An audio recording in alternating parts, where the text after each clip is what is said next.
Hi friends, ఇవాళ చేసే recipe మామిడికాయ పప్పు చారండి. ఒక కప్పు కందిపప్పు శుభ్రంగా కడిగి కుక్కర్లో తీసుకోవాలి. కందిపప్పు వాటర్ పోసుకున్నాక మామిడికాయ వేసుకోవాలండి. పులుపు తక్కువగా ఉంది అందుకని ఒక చిన్న మామిడికాయ వేసుకున్నాను.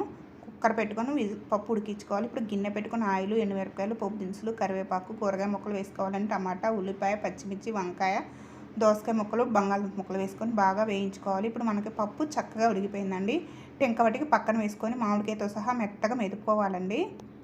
ఇలా చక్కగా మెదుపుకున్నాక మనం వేయించుకున్నాము, ఇవి బాగా వేగిపోయాయి. ఇప్పుడు పప్పు వేసుకోవాలి. ఎన్ని పెట్టుకున్న పప్పు మామిడికాయ వేసుకొని సరిపడా వాటర్ పోసుకోవాలండి. పులుపు అడ్జస్ట్ చేసుకోండి. కారం, రుచికి సరిపడా ఉప్పు వేసుకొని కొంచెం జీలకర్ర, వెల్లుల్లి దంచి వేసుకోండి. బాగుంటుంది ఈ పప్పు చారుకి. వేసుకున్నాక బాగా ఇలా తెరులుతూ ఉన్నప్పుడు ఒక చిన్న బెల్లం ముక్క వేసుకోండి. అప్పుడు పులుపు మనకి అడ్జస్ట్ అయిపోయింది. ఇలా బాగా తెరిలేటప్పుడు కొత్తిమీర చల్లుకొని స్టవ్ ఆఫ్ వేసుకోవడానండి. మనకి రెడీ అయిపోయింది సమ్మర్ స్పెషల్ మామిడికాయ పప్పుచారు. మీకు నచ్చితే ట్రై చేయండి. Thank you.